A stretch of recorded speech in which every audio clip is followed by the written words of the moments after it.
Well, just like in typical MAC form, we were the first one to postpone, and we are the last to come back from an FBS perspective. And kudos to our commissioner, our presidents, our medical staff, our coaches, our administrators, our student athletes for their due diligence during this process. I'm excited for the young men to be able to pursue their dreams. A lot of work has gone into this, and for NIU and for all of us, it was about health and safety. It was about our protocol, our new protocol that we have in place. I'm really excited about that.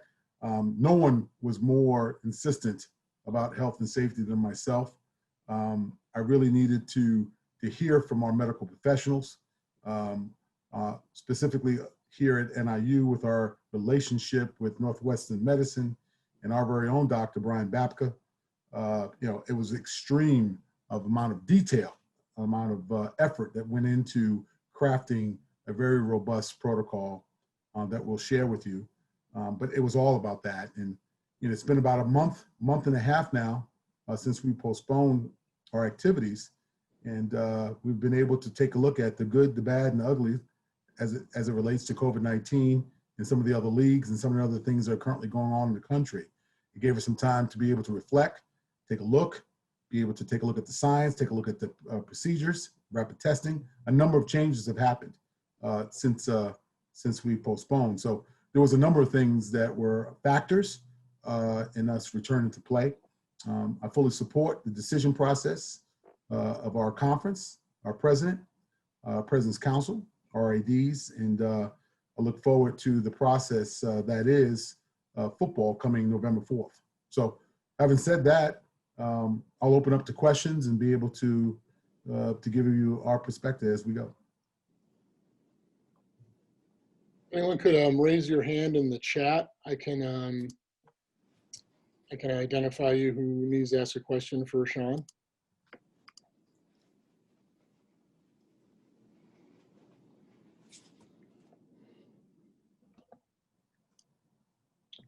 Eddie, looks like you are the first to raise your hand. Let me unmute you first. And you should be good to go. Yeah, Sean was just curious about the cost of all this testing and how that's going to impact bottom lines and everything.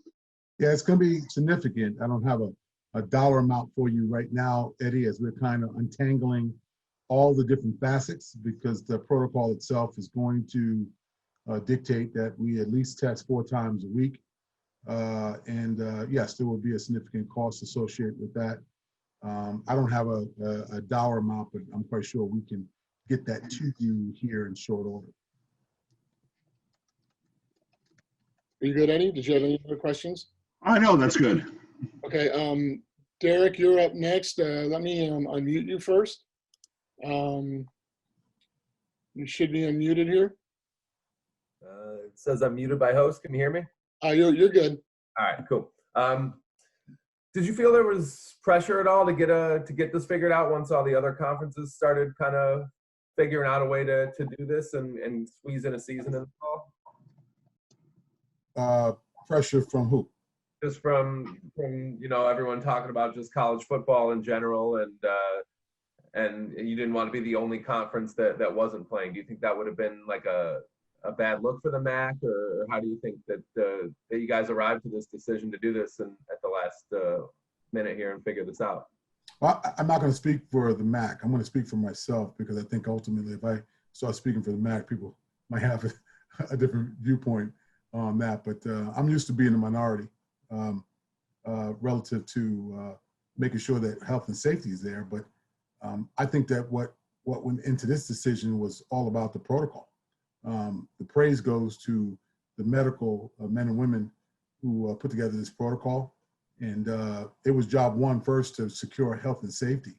So if there was any pressure, it was a pressure to make sure that we weren't compromising standards and that we were doing everything we can to make sure we safeguard our young people. So that's where the pressure was, not about being last, first, or in between.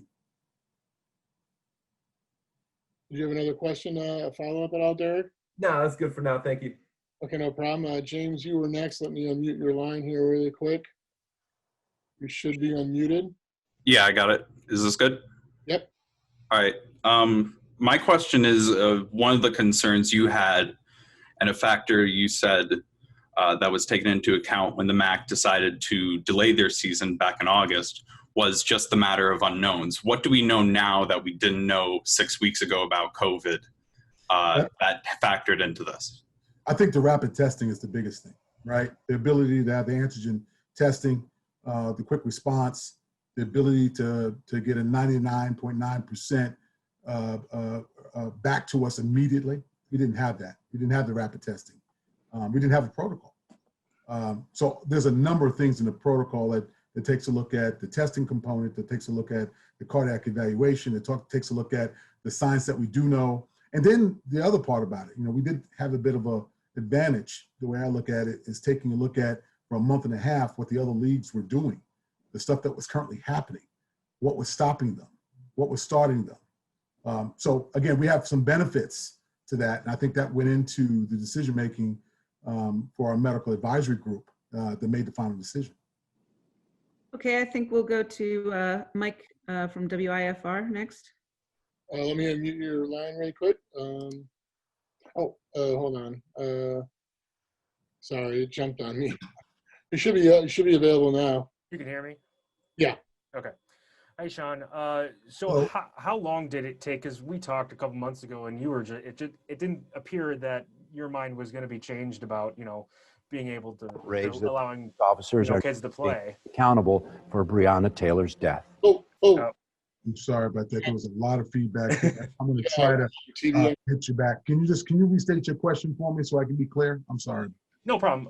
We talked a couple months ago, and it just didn't seem or didn't appear that not anything was going to be changing your mind. So take us through kind of the process of being able for you. You said a lot of it had to do with the rapid testing for you to get to this point to be okay with this. Yeah, no, it was a lot more to that, right? That's just the Reader's Digest version, right? For me, it was about being immersed since day one of that difficult decision to postpone. It was very heartfelt, it was very passionate, but I did not educate myself, or I was not educated about what was going on with COVID, the testing protocols, the ability to safeguard. And we immersed ourselves, especially over this month and a half, on all those factors. And then having what I would call a crackerjack team of physicians and medical folks, headlined by our very own with Northwestern Medicine, that's involved with other institutions that I won't state them here. But at the end of the day, I had to be educated. And nobody was more insistent about that. And again, there are certain risks, there's still risk, but they are mitigated by the robust MAC protocol that's in place. And again, it had to be about doing the due diligence and working together with our doctors and our medical advisory group, along with our presidents and commissioner, to feel comfortable. So I was immersed in this. I'm not saying that I'm a physician now, I'm far from that, but I'm a better educated, better understood, understanding the science, the medicine, and the ability to safeguard was really key for me. Because you're right, when I'm resolute about something, I'm gonna lock in. And it was good for me to take through the process and to understand the protocol, to understand what we're doing, how we're doing, and what we're doing. And kudos to our medical advisory group to making it transparent, clear, understanding the risks, understanding what we need to do. So that was, I needed that time. It's probably probably to your point of our conversation. We needed to reset to make sure we can protect. All right, Mike, if you're good. Can I ask one more thing? Sure, go ahead. How I know you said it's all about safety, but how much does the financial aspect of this kind of motivate the decision to play? It doesn't. I think the empty rhetoric has always been about we can't afford to test, we can't afford to do.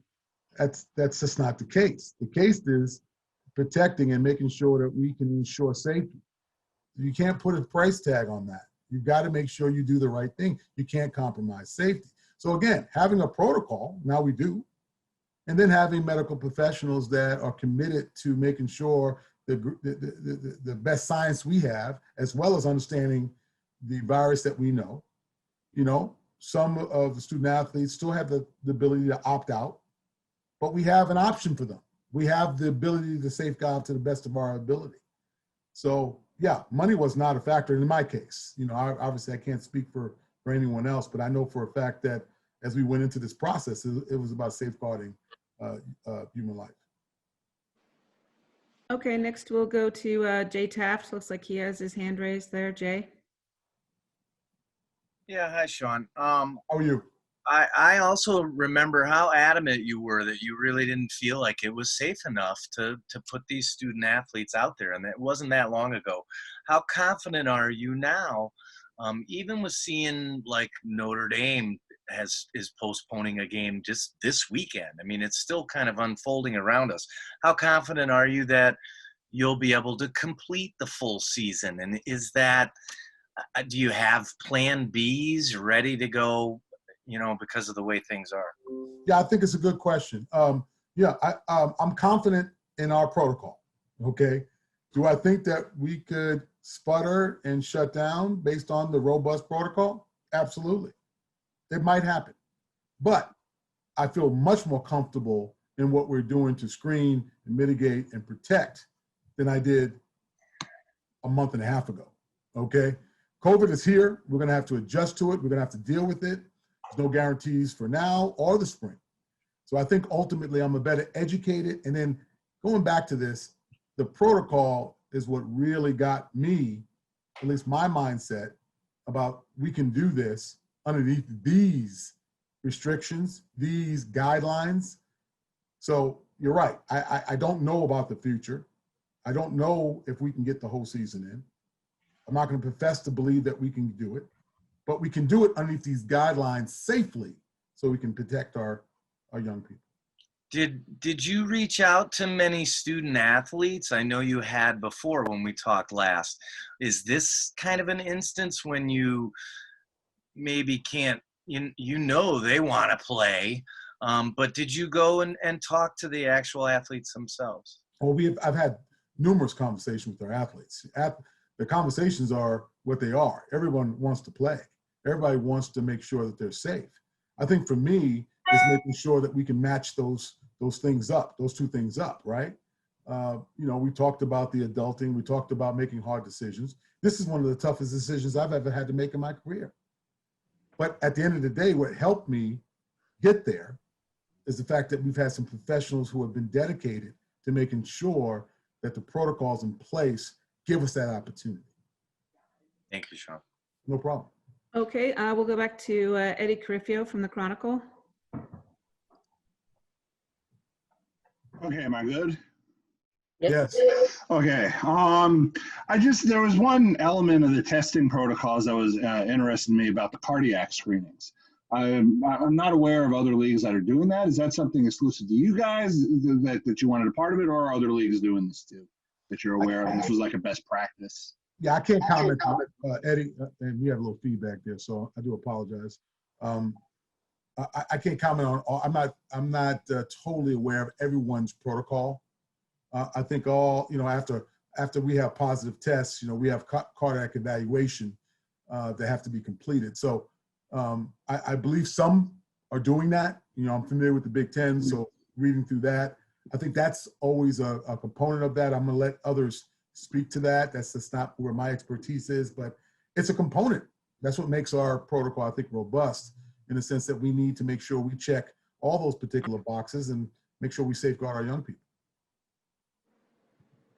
All right, Eddie, if you're good, we'll move on back to James Krause from the Northern Star. Thank you. The question I had when we talked back in August, one of the things you said was, and again, this kind of goes back to how much has changed in 6 weeks. One of the things you said is we can't control COVID and we can test, but we can't stop it. Are you confident with this protocol that we can do those things that were of concern to you then?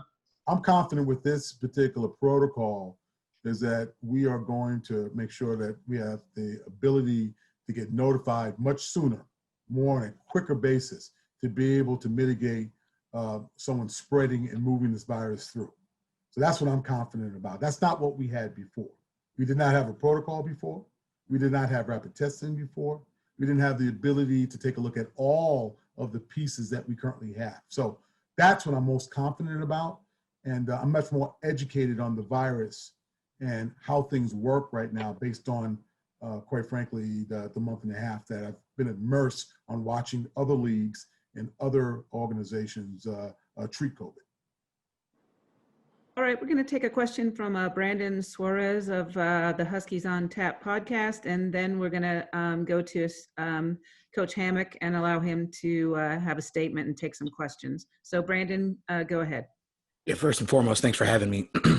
Sean, obviously they talked a little bit earlier about other schools having to deal with combating the virus and ultimately postponing games. Does Northern have the proper protocol in place to keep the season moving? I guess you would say in a fashion to where it's just a quarantine, isolate, and eliminate scenario where it's just a 2-week quarantine, or is that just too far ahead to ask? Okay, I'm not totally understanding your question, but if you're saying that based on our protocol, we have a number of protocols. Yeah, exactly. I apologize. I didn't get sent the protocol, so I'm kind of just going off top. No. But I'm saying hypothetical, Yep. like how they brought up Notre Dame, how their game got canceled this week and they're dealing with it. And now South Florida too, who played them last week, is also dealing with it. As far as the season goes, I guess you would say since it's only a 6-game schedule, Right. how would you kind of combat that from a scheduling? Go ahead. I'm sorry. I could jump in. Yeah. So we do. We have a certain minimum number of student athletes that have to be available. We have to make sure that they are all, not infected, obviously. So we have those protocols developed and ready as we kind of move through the season with those type of situations that you're seeing at those other institutions. There's no question about it. So we are ready to do that. And that might mean that cancellation of a game or a number of games. Those are the type of scenarios that we're going into and fully aware that is a strong possibility.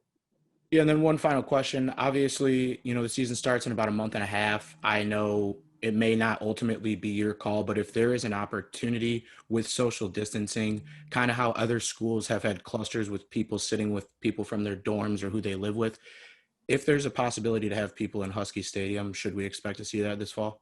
Yeah, that's going to be a decision that's going to be made by our health department and our state officials. But again, if we can do it safely, if we can do it the right way, we will pursue that. We will take a look at that, but we're going to make sure that others are involved that make those decisions, because individually our states differ, right, throughout the MAC. So we're going to have to take our cues from both our county as well as our state. Thank you. No problem. All right, at this time, I believe we will go ahead and let Coach Hammock talk about today's decision from the MAC and the Council of Presidents, and what it means for the Husky football program. Yes, well, obviously we're excited to play. I think our kids have stayed locked in all summer, doing the things that we asked. But today there was a buzz about them. A lot of young men texted me saying, "Is this going to happen?" It was a buzz with our coaching staff. I think that's one thing that gets missed sometimes. The players talk about they want to play, but as coaches, we want to coach and we want to have an opportunity to go out there and compete in a sport that we love. And I think the leadership from the MAC, from NIU, to Sean Frazier, throughout this whole process, I applaud, fully support. I think they made the right decisions. Also, Dr. Babka, former student athlete, had a big hand in the protocols in place, and feel like they put a great plan in place for our student athletes to, number one, stay safe, stay healthy, and then have an opportunity to go compete. So we're excited. A lot of work to be done between now and November 4th. A lot of planning. We've got a good amount of planning done, but now we actually get to have an opportunity to go play. And our young men are excited. Our coaching staff is excited, and we can't wait to get ready to go. All right, so we'll ask you once again to raise your hand or indicate in the chat if you have a question for Coach Hammock. Eddie, I believe you had a question. Eddie Carriffio from the Daily Chronicle. Go ahead. Yeah, what's your reaction, Coach, with I guess there not being fans in the crowd? How's that going to kind of create a just different atmosphere that you guys are going to have to adjust to? Well, I think, the first thing, we've done a lot of research with the games that's being played at the NFL level and at the college level. And so we actually created a juice committee. It has some coaches, it has some players, different things that we can do to bring our own energy, to create an atmosphere that is going to be conducive to us playing the type of football that we want to play. So I think we got a great thing. But the thing is, the players have to bring the motivation. The coaches have to bring the energy and urgency, and they want to play. So they have to be excited to do that. Okay. All right, James Krause from the Northern Star. Coach, my question kind of actually went along the lines of the things you talked about, and it was going to be, what do you think, based on the football you've seen, both from the college and NFL level, is the biggest challenge in the COVID era for the coaching staffs? Well, I think what you see is some teams are ready to play and some teams are not. So you see a lot of blowouts. You see some sloppy football. And the thing we talked about as a staff is we have to start with playing clean football first. And that may mean a pared down menu of plays, getting guys in certain spots to do certain things. But we want to play clean. And that starts with obviously protecting the football. That starts with tackling. And that starts with special teams. And those are the three areas as you watch football that you see the biggest mistakes. So we're going to build our plan to play clean football and then let the rest take care of itself. All right. Do we have any other questions for Coach Hammock or for Sean Frazier? Brandon Suarez has his hand up. I'm meeting him right now. All right. Sorry. Go ahead, Brandon. You're still muted, Brandon. Sorry about that. Real quick, Coach, when we had you on the show this summer, we talked about, being able to control what you can control, staying prepared. And this may be, like you said, a year where we see some upsets, a lot of blowouts, but the team that is most prepared and the team that has the most veteran leadership will be the one that prevails. Can you speak to the volume of the kind of veteran leadership that you have on this roster currently and how they've helped you through this time? Well, I think it's twofold. Number one, I think veteran leadership can help you, but I also believe young players can bring the type of excitement that you need as a shot in the arm. And I think our players have stayed locked in all summer, regardless of the situation. They're resilient. They've handled adversity. They watched other people have an opportunity to play, and they continue to stay locked in and do the things that we asked them to do. So I feel really good about where our team is. We got a lot of work done this summer, quality work, with the way that we set up walkthroughs and practices and everything. And we're going to lean on that experience and then obviously ramp it up when we start training camp. Yeah, and then one last question. Obviously, we didn't find out about the news until the fall season, until today. How are you kind of able to keep your players at bay, keep them in a good mental headspace and a good physical space, considering the circumstances over the last few months? Yeah, I think we, like you said earlier, you control what you can control. And so we spent a lot of time making sure our academics was in order, spent a lot of time teaching a game of football, spent a lot of time going back to the basics where these guys can have an opportunity to keep it fresh. And so we wanted to make sure we stress them a little bit football-wise, give them some time off, and keep everything new and exciting. And I think these guys will be ready to go when the time comes. Thanks, Coach. All right, and we'll go back to Eddie Carriffio. He has another question for Sean. Joe? Just unmuting his arm. Okay, thanks. Yeah, Sean, there's actually one thing I meant to ask earlier, and that was, I know the team got put under quarantine, was it last Friday? So how is that going? Is everyone on track to be scheduled to be out of quarantine by the You just died on that last Oh, piece of it. I'm sorry, I missed you. am I back? Am I back? I don't Yeah, know. you're back. Kind of cut off at the end there a little bit. Okay. Is everyone on track to be out of quarantine by the 5th? Yeah, I believe that we're back on October 2nd, right? Am I right, guys? Help me out on that. I do believe that the 2nd is when we're back. Yes. Okay, thanks. No problem. All right, and also with Sean Frazier, we had James Krause. I think go ahead and unmute your line, James. Sorry. Sorry about that. Wait till I unmute you. Is there a plan in place at all for the MAC to talk about bringing back other sports that have fall seasons? There's no plan at this point in time. You know, most of the championships and not all of the NCAA championships have been moved to the spring. So we are continued to have those championships and those sports to participate in the new spring for the fall sports.